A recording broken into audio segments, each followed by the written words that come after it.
Okay, in this video, I am just going to give you a super quick overview, s- a visual overview, so that you can see how the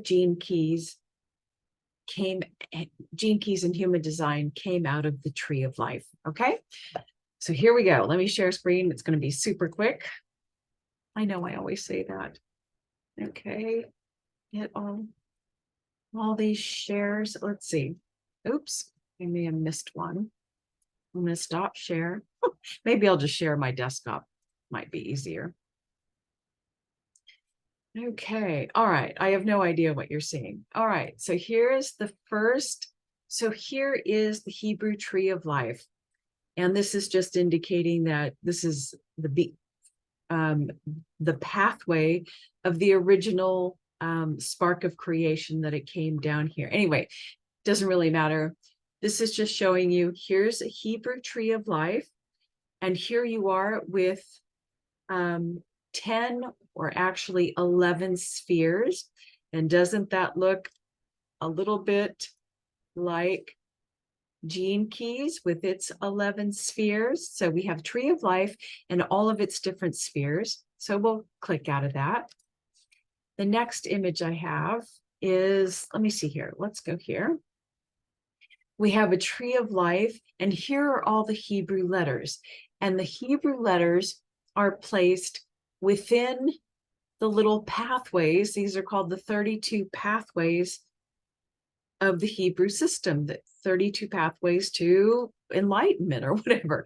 So we have the 10 or 11 spheres. This one in the up here, the 11th sphere, is hidden. And then we have the 10 spheres, just like we have in Gene Keys. And then we have all the Hebrew letters, the 22 Hebrew letters that make up the pathways, which looks very similar to Gene Keys, right? I think you're seeing it now. And then we'll just look at this.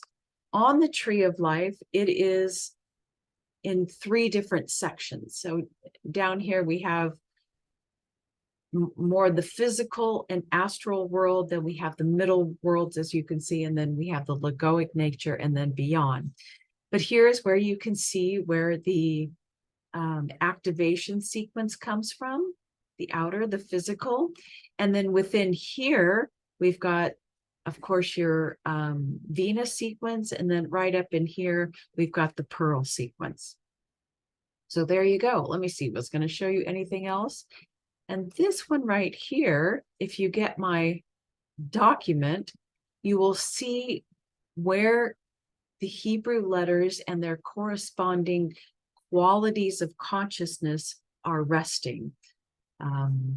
Yeah, so these are qualities of consciousness: renewing, serving, universal, perfect, pure, meditating. So those are all qualities of consciousness of the Hebrew letters that reside in these pathways. So you could look at the pathway, and I don't know exactly, what pathway does 8 to 10 or 10 to 8 represent? Does that represent radiance to purpose? I have no idea. That is beyond the scope of my knowledge, but there you go. That's how the Tree of Life is related to the Gene Keys and human design system. Okay, stop share. I hope you found that valuable, and just kind of puts everything in context. Because when I speak about, and actually the reason why I did this is because when I talk about Hebrew letters and soul contracts, particularly the Hebrew letters, people get a little squeamish. I don't know, and I think I did too many years ago. Hebrew, anything Jewish, Hebrew, it just kind of doesn't rest comfortably in a Western mind.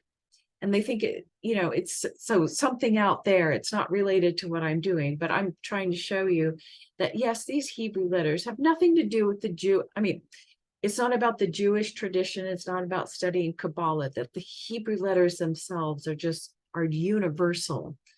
And this Tree of Life is like the template for all of these other systems. And that's what I wanted to share.